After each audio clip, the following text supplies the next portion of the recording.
Welcome to episode 51 of Rail Talk. Today we'll break down the latest HISA court ruling and look forward to a fabulous summer of racing at Saratoga. I'm Joe Bianca. I'm an ownership advisor at West Point Thoroughbreds. Got a special guest host today. I'm excited to share some drinks with you, maybe share some bets, and of course, you calling me the P word all summer at Saratoga, Jim. Good to be here, Joe. Always a pleasure to see you. It'll be live tomorrow. All right. Tell the people who you are, Jim. Jim Politano, I'm an owner. I am partners with a bunch of people at Saratoga and at Parks and Monmouth. Been on my own owning horses for about 3-4 years in the New York circuit. Before that, I'm from Boston, so I was at Suffolk Downs and Rockingham Park before they closed down. And love it. I love the sport. I'm passionate about it. Very similar to most of the people that watch our show. And we got a long way to go to make it better, and that's all we're trying to do. All of us working together to make it better. We'll get there. Let's start the show.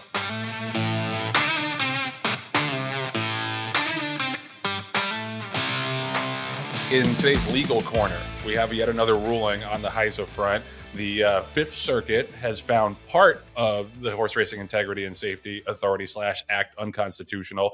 Basically, the enforcement and the investigative function. Now, they're saying that the FTC should be able to oversee and comment on all aspects of HISA, and they have been able to do that on one side, on the rulemaking side, but they haven't been given the opportunity, according to the Fifth Circuit, to oversee and to comment and to intervene on the drug enforcement and the investigative side.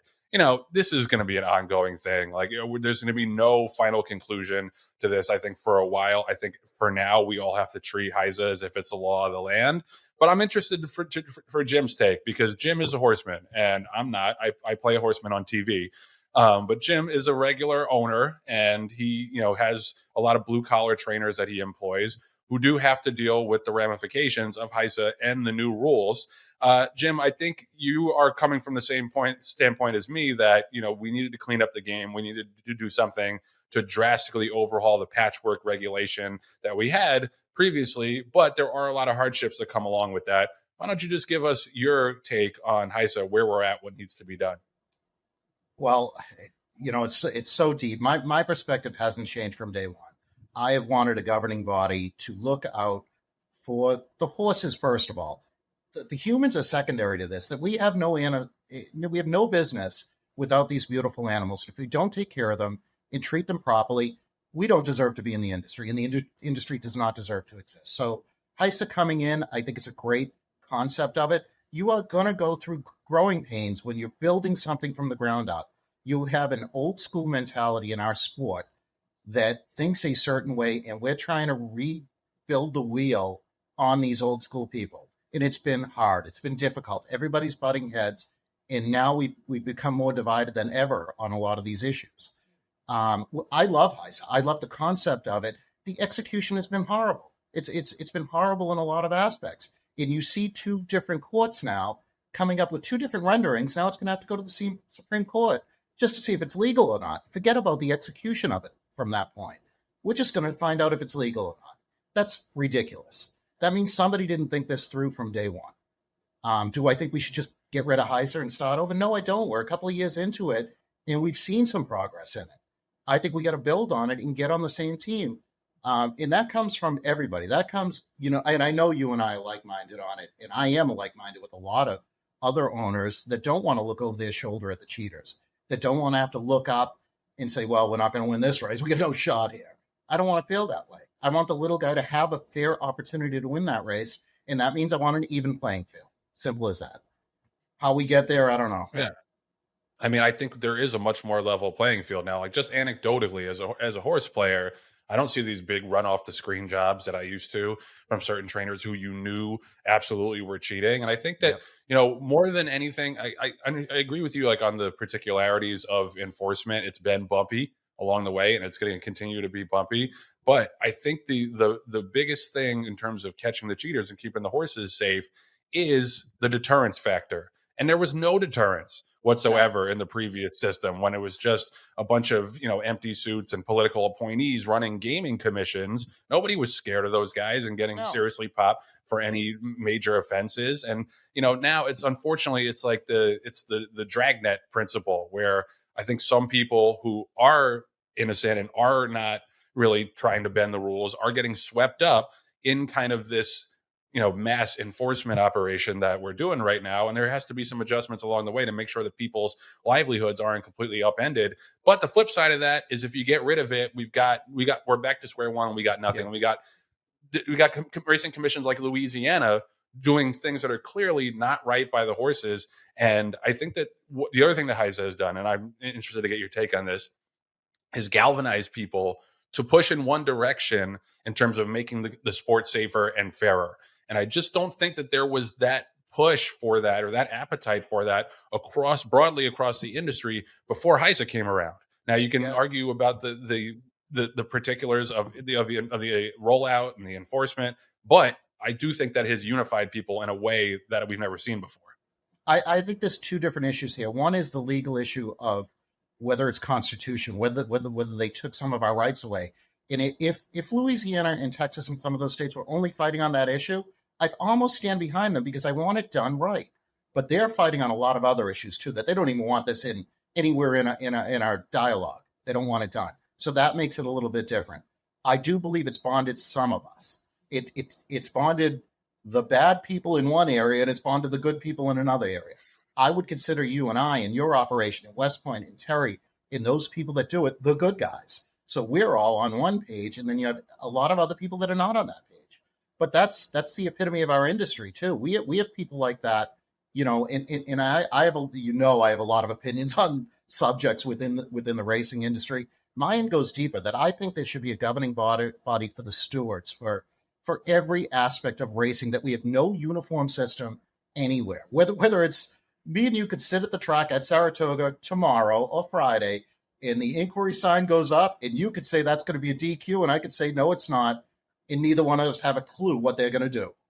That's wrong. We should have a governing body that looks at that thing and knows inside and out whether it's a DQ or not by a certain standard.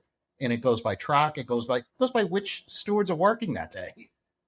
To make a decision like that. That's wrong. That's wrong. And you being the big bettor, we're both bettors. We both like to engage in it. It's exciting. And you have no idea if you're getting a fair shake in it. Yeah. No, I mean, that's to me, that's the next step, is not just that. First of all, I agree with you that a universal standard for stewards, and not just stewards' decisions, but stewards' explanations for their decisions. That needs to be part of racing's future. And I think the other thing, and I talked about this with John, that I think HISA has spearheaded, and that I think is starting to make a real impact, is the reporting, the vet reporting that is required now.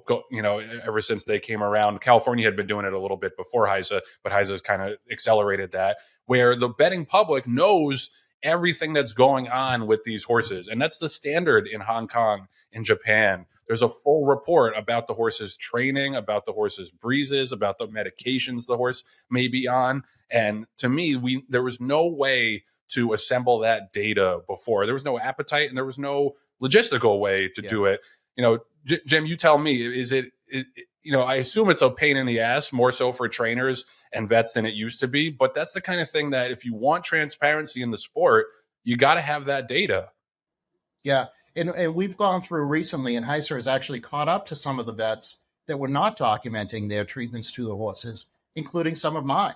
So I've had to go through, and I'm an open book. I will speak honestly, because I don't have to look over my shoulder. That recently HISA sent me a letter saying, hey, we're looking into one of your vets. You got to send us everything you have on. And I am more than happy to do that, because in my documentation, I want that on my horse. If somebody goes to, and I think it even should be more public, that I think if somebody's looking to claim a horse, we should have access to it instantly at the track. If I'm claiming a horse tomorrow from Saratoga, I should be able to look at that horse's vet record and have it be 100% accurate. Not just because one vet didn't submit a treatment or a series of treatments, 100% accurate. And I think they will get us there, because we're going through the early growing pains of this.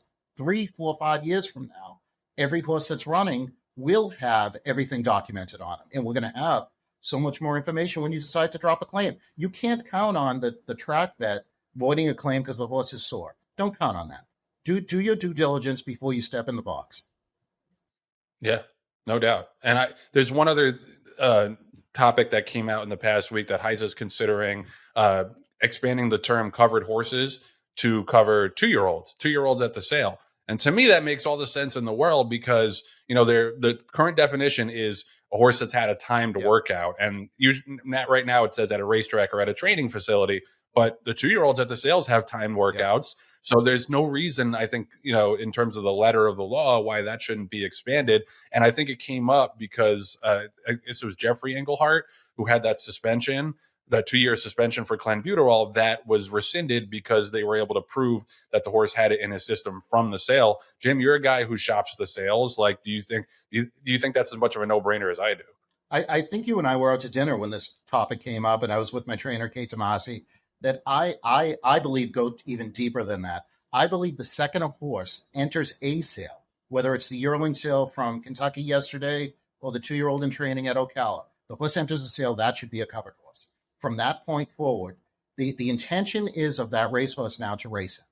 So now it should be part of the protocols that we have in place, whether it's a 7-year-old running at Parks on a Tuesday or a 1-year-old that's now running through the sale. The criteria should be the same. If you want to care for the horse and take it from soup to nuts, that's where it starts.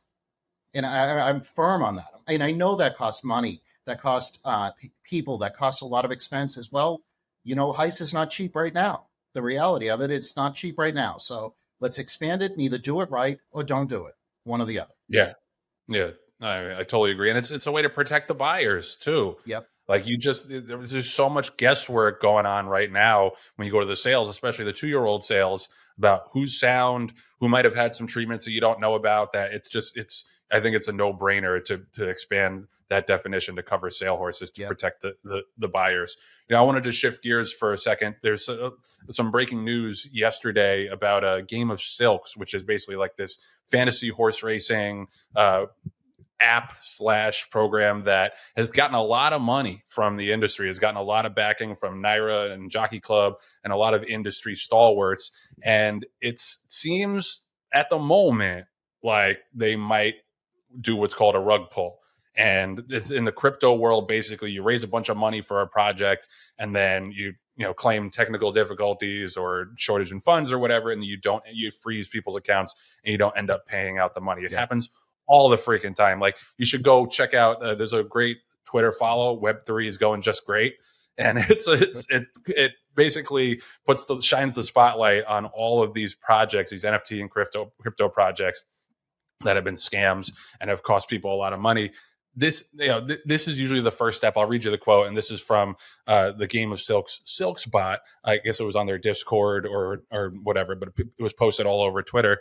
It says, after careful consideration and evaluation of our progress over the past year, we have come to the realization that our current approach, heavily reliant on NFTs and blockchain technology, has not resonated as we'd hoped. Because it's a bubble.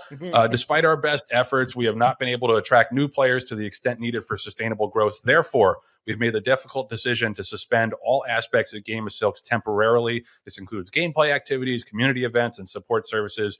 During this period, we'll be focusing on a comprehensive restructuring effort aimed at revitalizing the game with new gameplay innovations. To me, that's a lot of words for what are you doing? What have you done with people's money? Like that's the biggest issue. And this is usually the precursor to pulling a rug, is you say, oh, we got to freeze everything. We got to figure out like how to restructure and this and that.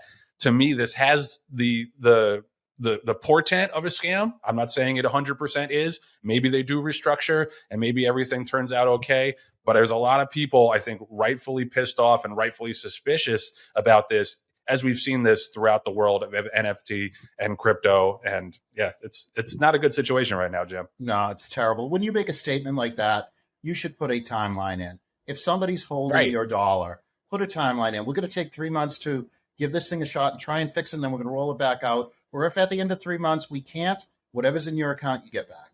It's pretty simple math. I would hope that their intent was not to go into this to deceive people, because a fantasy horse racing concept sounds kind of neat if done correctly. Like, that sounds like a lot of fun. It's not something that I would, or maybe I would do, because maybe I'm not buying into a couple of West Point horses that I love, but I root for you guys anyway. But it gives you a little bit more rooting interest in certain situations, in the graded stakes and some of those things that guys like me maybe are not involved in directly. I love the concept of it. You can't just, you can't take people's money blindly, throw it towards a mythical horse that may never run. And that's kind of what they did. I really hope not. And the other thing too, and I had been, I'm not say complimentary, but I had been interested in another game like this, which was Zed Run. So Zed Run and Game of the Silks are like the main two like fantasy horse racing apps. And I thought it did have a lot of potential to introduce people to the actual sport of horse racing, because I had seen like a lot of anecdotes about people who had never really considered it before, but they were in the crypto space and they were in like the fantasy sports space. And now they want to meet up and go to the track and get involved in actual horse racing. So I do think it has that kind of potential, but there's just the world of crypto is just so rife with scammers and people, even if they're not scammers, people that haven't thought through the process of creating this game, operating it, and then paying people out. It's just, it's not a good situation right now. And like you said, I totally agree with you. Like if you're going to put out a statement that says, oh, we got to temporarily fix everything and blah, blah, blah, you have to put a timeline on it. You can't just leave people in the lurch, because we've seen it over and over. I'm telling you, go check out Web3 is going great. It happens every single day.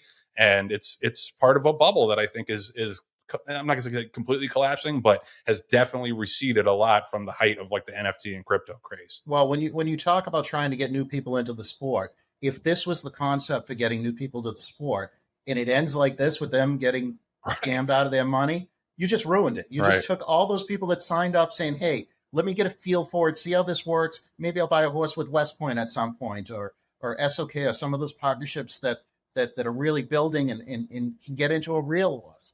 And then this is your experience. That is horrible. Talk about turning people away from a sport that's already turning people away.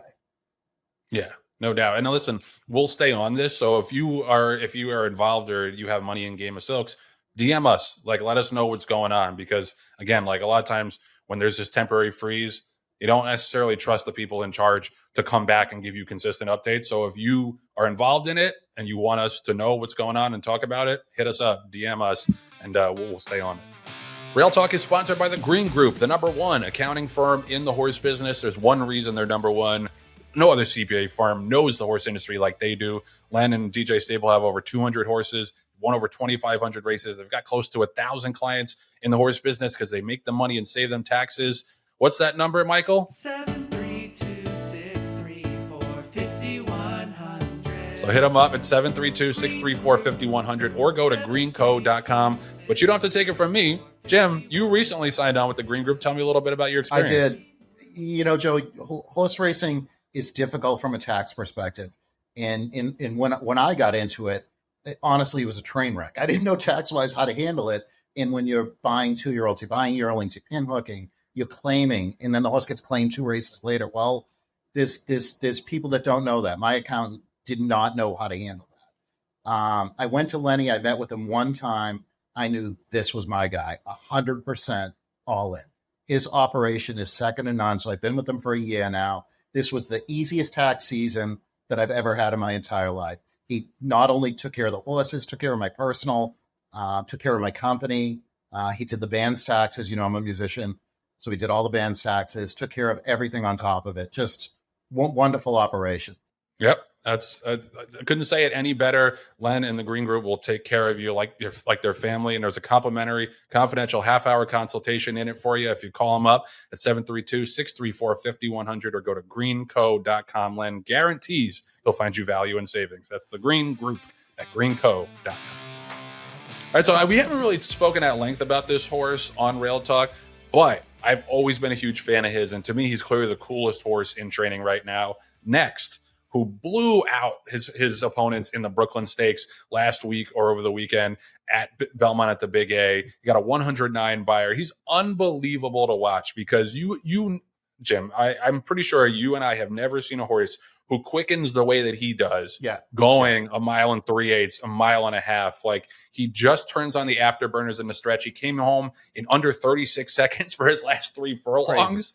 In a marathon race like that is just nuts. And obviously what adds to the story is that he was a claim. He was a claim from Wesley Ward, and Doug Cowens has done an unbelievable job with him. He's had one blowout win after another. And to me, he's clearly the best handicap horse in America right now.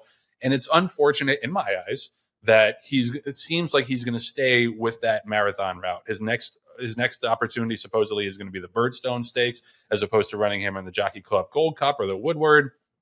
It just seems like they're on this path to then run in the Thoroughbred Aftercare Marathon on Breeders' Cup weekend. I would love to see him in the Classic. To me, he's clearly the best horse in training, at least the best dirt horse in training. The Classic's a mile and a quarter. It's not like it's a mile, so it's not like he's going to be shortening up that much. Obviously, their horse, they can do what they want with him, and they've had a great ride and done a great job managing him. But Jim, just as a racing fan, I want to see him in the big boy races. Absolutely. When a horse gets that good and is so dominating, it would be like when West Point had Flightline, not running him in the Classic. Why would you do that? The horse is peaking, doing everything right, showing you he can take the distance. There's no question there. Why would you not do it? If that's any of our horses, unless there's a reason that the owners or the trainer has for not wanting to go that route, it makes no sense on paper to me. None. Yeah. It's unfortunate from a fan's perspective, but obviously they can do what they want. But I just want to go through his record. So he was a 62.5 claim from Wesley Ward back in April of 2022. Since then, he's won 8 out of his 10 races. He was third in another race and then fourth on the turf. He's won races by 18 1/4 lengths, 6 1/4, 2 1/4, 11 3/4, 25 lengths, 11 1/4 lengths, and then double digits again on Friday in the Brooklyn. Like, it's just, it's not going to be another horse like him for a really long time. And he's a throwback. We've talked in the past about how they just don't breed horses for distance anymore. So a lot of times these 1.5 mile races, they just come up very weak. And it sounds like that's the only way that we're going to see him in the Jockey Club Gold Cup is, Doug Cowens was saying if the race doesn't fill in the Birdstone, then the Jockey Club Gold Cup would be a fallback option. Yeah, exactly. Yeah. But yeah, he's a throwback and just a joy to watch. The upside is him being a gelding. You're going to see him for a while. I mean, hopefully they're going to keep running him, and hopefully he stays good and stays sound and continue running. And if they dodge the Classic this year, he stays good through next year. Maybe next year we get him. That would be the goal. That'd be great. And if you haven't seen it, go watch the replay of the Brooklyn. Like, just his acceleration down the stretch it's like a turf horse's acceleration almost. Yep. And he's going 1.5 miles on the dirt. It's incredible. We would show it to you ourselves, but we're too cheap to pay for the replays. So I just wish I claimed that horse. That's what I'm kicking myself over. You're not the only one. Like, I know. 62.5, all things considered, not a huge amount of money for a horse who's had this kind of success. So he's just awesome. And again, like a throwback. And that wasn't a weak field either. Like, Drake's Passage is a nice horse. Croupie's okay. Like, it wasn't like a walkover on paper, but he just dispatched them like he does with everybody else.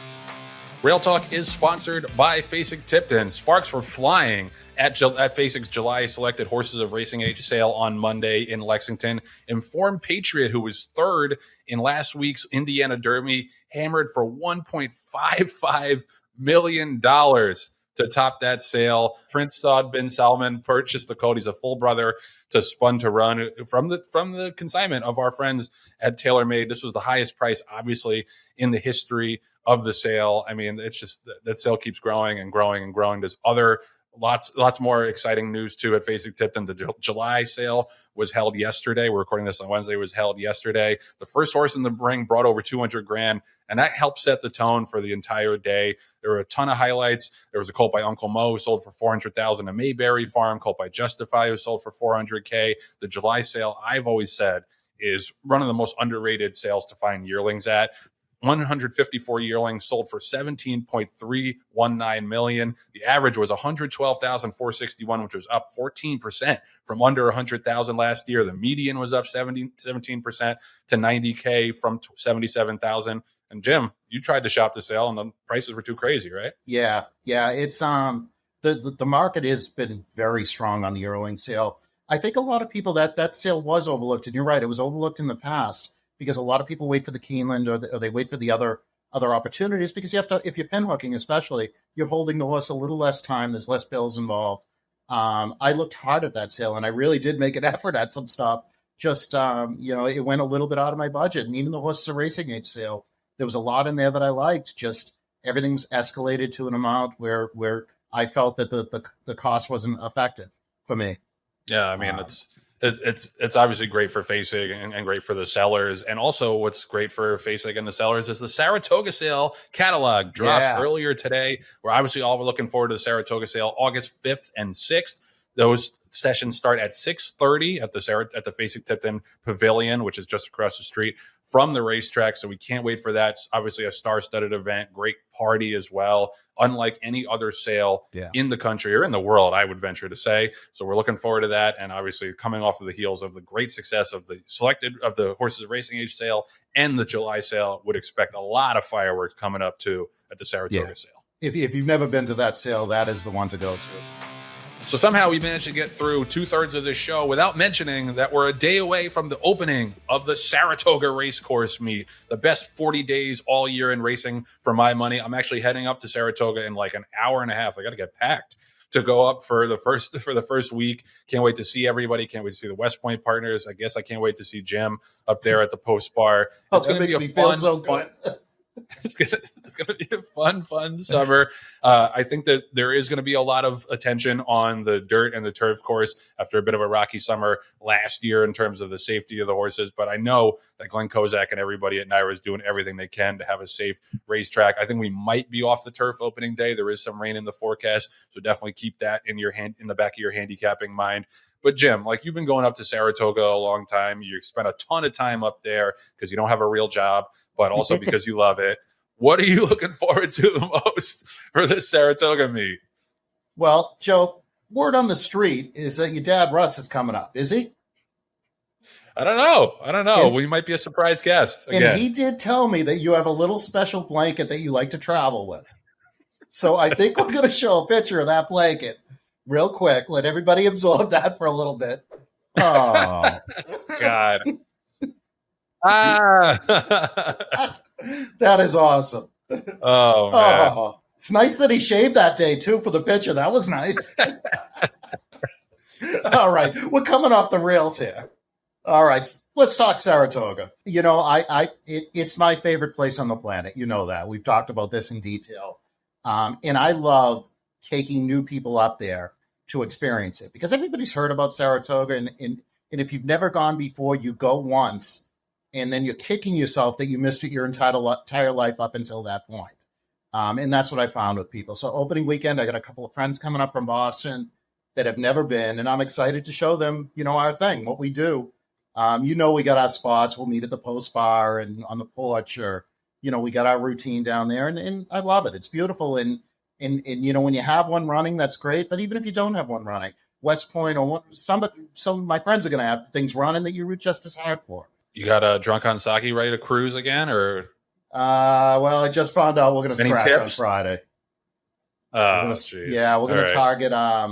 It's a little quick back coming out of the Manila. And he had a rough trip there. He broke horrible. You saw that. I'm entering one for Sunday, so we're entering today for Sunday for one. Nice. And then we'll go from there. We're claiming one on Friday, so that should be a lot of fun. You know, claiming we're going to be shaking with 150 other people. So, yep, exactly. You got to claim 50 to get one. Yeah, that's how it goes. It's the most competitive race meet in the country, and that's what makes it so great and such a challenge, not just for owners or trainers or jockeys, for horse players. It is a very, very tough meet because there's very few. I mean, this happens a lot more on the rest of the calendar. People just dumping horses, trying to get them claimed. There's some of that at Saratoga, but mostly, for the most part, people are trying to win races. Yeah. So you don't have as many horses that you can just cross out and throw out because everybody is going there, almost everybody, with good intentions and with well-meant horses.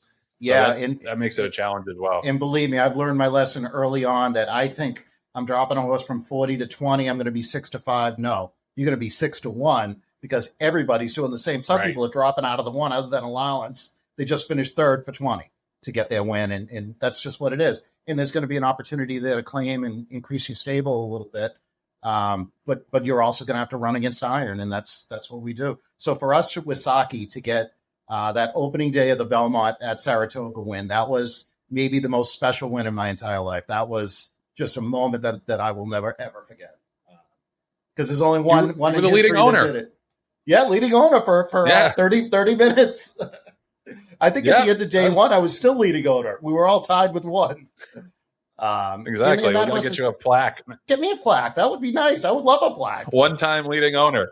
Yeah, well, I'll take it, man. That's one more than I ever thought I'd have in my life. So, and I as an owner, and you know this, that I never want that thrill to go away. I never want that feeling to be diminished by some of the ugly things in the sport. Well, you know what? Let's make the ugly things a little bit better. Let's improve. Let's bring everybody up in the quality of our treatment of the animal and everything that we do, so that passion never goes away. And every owner should feel that. Every trainer, every fan, everybody should feel that way. That there's a moment coming into the stretch where you have a chance to win, where your heart pounds, and you're never going to feel anything like it in your life. Yeah, no, I think it'll never go away unless the sport goes away. And we're doing everything we can to make sure that doesn't happen. But yeah, West Point's got some action too. We've got one on opening day. We've got 2 on Saturday, 2 on Sunday. We already got our first 2-year-old starter of the meet coming up on Saturday. More than ready colt named Moment's Notice, who we're pretty high on, but like typical Saratoga, it's like just stacked with horses from big name trainers and with high purchase prices. So it's the kind of race where he could run as well as we think he's going to run and be 4th or 5th. So it's just such a challenge. And the stakes action is terrific. Plenty of double-digit horse field sizes. Schuylerville starts with 11 horses tomorrow on Thursday. Then we got the Coronation Cup in the Wilton on Friday. And then Saturday is the first, big Saturday of the meet. We've got the Diana, the Kelso. Stacked. Yeah. The Sanford. Yeah, I wanted to ask you about that because it's kind of become a running joke that like they should just rename the Diana the Chad Brown Stakes. And he does have 5 in there this year, but there are 5 other horses. Usually you get 5 Chads and maybe like 1 Grand Motion horse. It's a loaded race now. It is. And the other horses that are in there are all legit. I mean, the Cantamachis, my trainers, have Evie Jets in there. And that's a legit horse that has the right to be there and can be live in that spot. So, you're not just handing the trophy to Chad this year, so he's got to earn it. Yeah, no doubt. Yeah, it's going to be a great meet to earn it. Yeah, his are all live in there though too. He's got, of course. Yeah, I know, of course.